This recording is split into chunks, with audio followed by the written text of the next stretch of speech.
ये है Asian digital network और आप देख रहे हैं अंबर टाइम्स। शहर के रियासत समय के इतिहास के साक्ष्य राजबाड़ा लावारिस होकर अपनी दूरदशा पर आंसू ही बहा रहा है।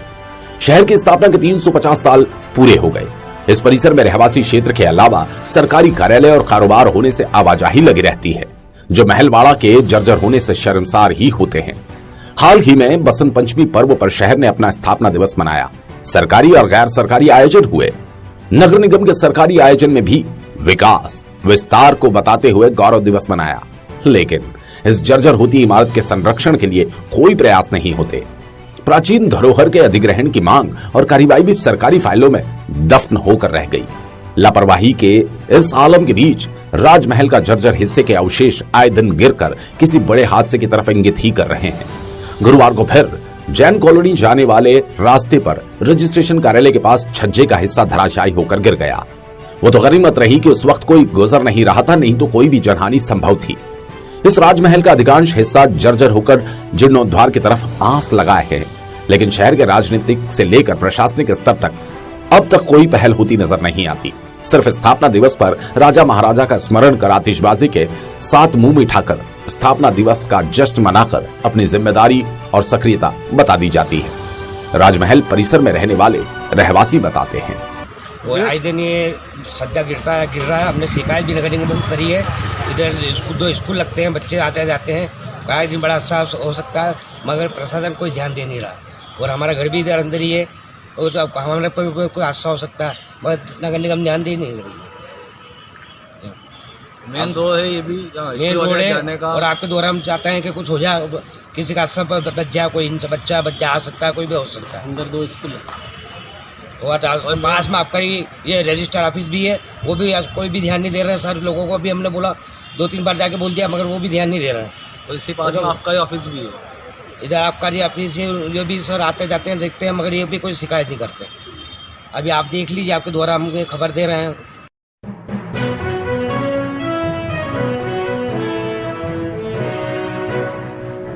जिले के नामली में 6 माह पूर्व पिस्टल दिखाकर हुई लूट के मामले का पुलिस ने खुलासा कर दिया। पुलिस ने लूट के आरोप में 2 आरोपियों को गिरफ्तार किया, वहीं एक अन्य आरोपी की तलाश जारी है। पुलिस कप्तान अभिषेक तिवारी ने गुरुवार को पुलिस कंट्रोल रूम पर पूरे मामले का खुलासा किया। एसपी ने लूट की वारदात के संबंध में जानकारी देते हुए बताया कि 6 अगस्त 2021 को फरियादी नगाराम पिता जगाराम चौधरी निवासी ग्राम दुधवा जिला जलौर ने नामली थाने में रिपोर्ट कराई कि 5 अगस्त को रात्रि तकरीबन 10 बजे वो महू नीमच हाईवे स्थित नामली के पास नवरत्न होटल पर रुका था और गाड़ी के अंदर सो रहा था। सुबह करीब 4:15 पर 3 आदमी गाड़ी के पास आए और गाड़ी का दरवाजा खटखटाया। फरियादी द्वारा दरवाजा खोलते ही हथियारों से लैस 3 व्यक्तियों द्वारा जबरदस्ती गाड़ी के अंदर की तलाशी ली गई। गाड़ी में रखे पर्स में 9,000 रुपए नकदी, गाड़ी की डिग्गी में रखे ट्रॉली बैग में फरियादी की पत्नी के गहने जिसमें सोने का हार, कान में पहनने की बाली, नथनी, चांदी की पायल, टूटी सोने की चेन, तीनों लोग डरा धमका कर ले गए। पुलिस ने इस मामले में आरोपी विष्णु उर्फ रज्जाक पिता तिवारिया जाति कंजर निवासी ग्राम राजाखेड़ी थाना औद्योगिक क्षेत्र जावरा तथा राहुल पिता तेलवारिया जाति कंजर निवासी ग्राम राजाखेड़ी थाना औद्योगिक क्षेत्र जावरा को गिरफ्तार कर सोने का हार, सोने के कान की बाली, 1 जोड़ सोने के नाक की नथ, 1 चांदी की पायजेब कीमत 1,70,000 रुपए जब्त किए। पुलिस कप्तान अभिषेक तिवारी ने बताया। एसपी ने आम जन से सीसीटीवी कैमरे लगाने की भी अपील करते हुए कहा, बंधुओं के माध्यम से सभी से अपील है कि जहाँ पे भी सीसीटीवी लगा है वो कम से कम एक कैमरा बाहर इस तरह से रखें कि वो आने जाने वालों लोगों पर उसके चेहरे कैप्चर हो, उनकी गाड़ी का नंबर कैप्चर हो। उससे बहुत तेजी से हम ऐसे जो अपराधी तत्व उनको पकड़ पाते हैं। और तेजी से पकड़ने के कारण ये होता है कि यदि कोई चीज चुराई हुई होती है तो वो वैसी की वैसी मिल जाती है, वरना वो 2-4-5 दिन बाद 4 महीने बाद मिल तो जाते हैं, पर तब तक वो संपत्ति इधर उधर हो जाती है। तो यही मेरी अपील है। एक हम लोग अभियान भी इसमें चलाएंगे और सभी थाना प्रभारियों से रिक्वेस्ट करूंगा कि जहाँ सीसीटीवी नहीं भी लगे हैं उन लोगों को प्रेरित किया जाए, जिससे कि हम आगामी कुछ महीनों में जितने सीसीटीवी अभी है उससे दुगने कर पाए अपने पूरे जिले में। ये बड़ा टारगेट है, आप लोगों के सहयोग के बिना नहीं हो सकता, लेकिन मुझे उम्मीद है कि जन सहयोग के माध्यम से ये किया भी जा सकता है। तो कृपया आप सभी लोगों की तरफ से भी इसमें काफी गंभीरता से और प्रमुखता से लगे, अपील लगे सभी को कि सीसीटीवी से जितना हम कैप्चर कर सकें, जितने एरिया को कवर कर सकें, उतना ही हम क्राइम से फ्री रख पाएंगे।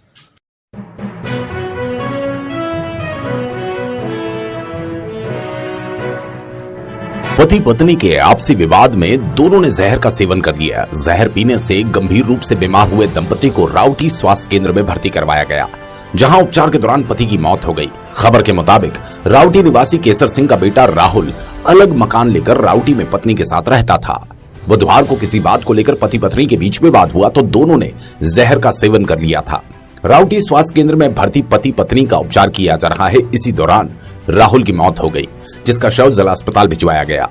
मृतक राहुल के पिता केसर सिंह ने बताया। केसर सिंह जिसने पॉइजन खाया कौन लगते हैं आपके? बेटा मेरा। क्यों खाया इनने पॉइजन, क्या कारण रहा? सर ये अलग मकान इसका है, अलग मकान मेरा है, अलग है। इसमें दो लड़का इसका दो मैंने कि ही रहता था। क्या मैंने कैसे लड़ाना क्या? किससे लड़ाई करी इसने? क्यों? इसने नहीं लड़ाई क्या मालूम, कैसे वो दवा पी दिया हमें मालूम पड़ी कि दवा पी जा फिर गया। क्या करता है? काम क्या करता? काम खेती बाड़ी और मजदूर। इस मामले में राउटी पुलिस ने बताया, महिला ने और एक युवक ने पॉइजन खाया, क्या कारण सामने आया? अभी तक केवल यही मालूम पड़ा है कि दोनों पति पत्नी का आपसी विवाद था, जिस कारण से दोनों ने जहर पिया था। तो इसका जो पति है राहुल, उसकी मृत्यु हो चुकी है, तो पीएम रूम में रखा गया है रतलाम में, और उसकी पत्नी अभी राउटी में ही एडमिट है। और ये दोनों मूल रूप से सिंगत के रहने वाले हैं, लेकिन वर्तमान में ये इंदिरा कॉलोनी राउटी में निवास करते हैं।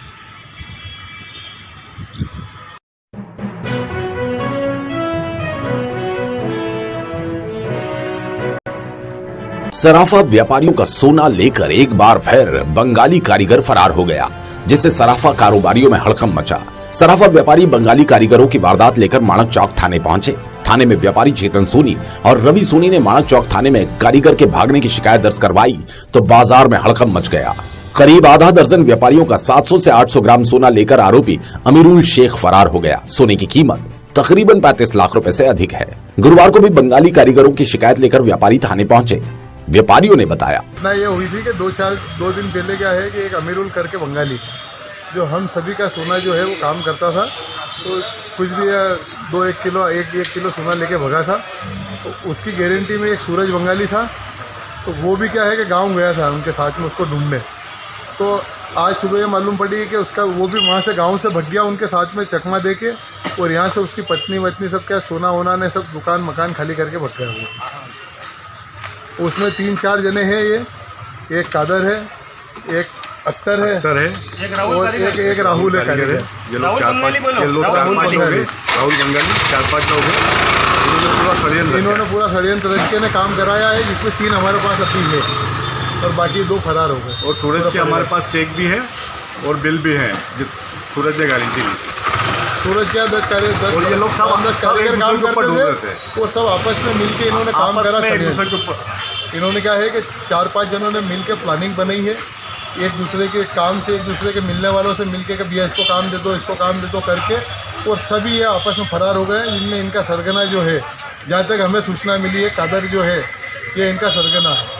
इसका कोई धंधा नहीं है, कोई इसका काम नहीं है, फिर भी ये इन लोगों को शरण देता है। और अभी हमारे को कहता है कि तुम्हारा सोना हम दिलवा देते हैं, ना यूँ करते हैं, ना हमारे को बोलते हैं।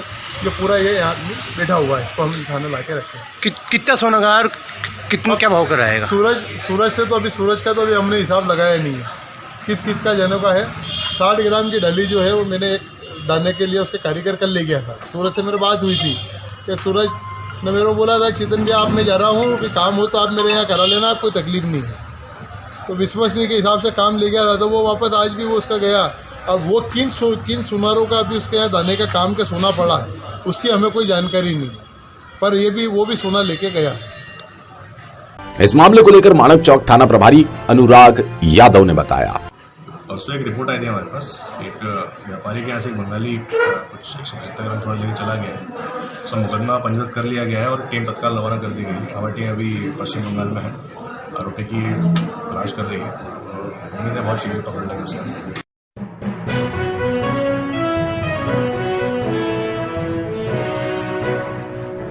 आयकर कर्मचारी महासंघ ने गुरुवार को 70वां स्थापना दिवस मनाया।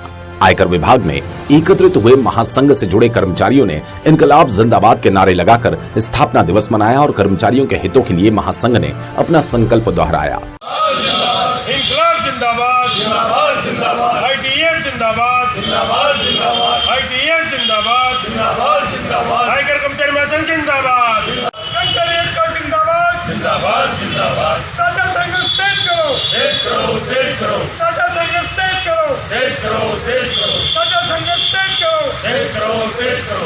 महासंघ शाखा अध्यक्ष ऋषि पाल मीणा ने इस मौके पर कहा, आज हमारे महासंघ का 17वां स्थापना दिवस है और आज ही के दिन नागपुर भंडारे में आईटीएफ फेडरेशन दिवस की मतलब हमारा जो महासंघ है इसकी स्थापना हुई थी और इसको हम वर्षों से मनाते आए हैं एक उत्सव के रूप में और आगे भी मनाएंगे।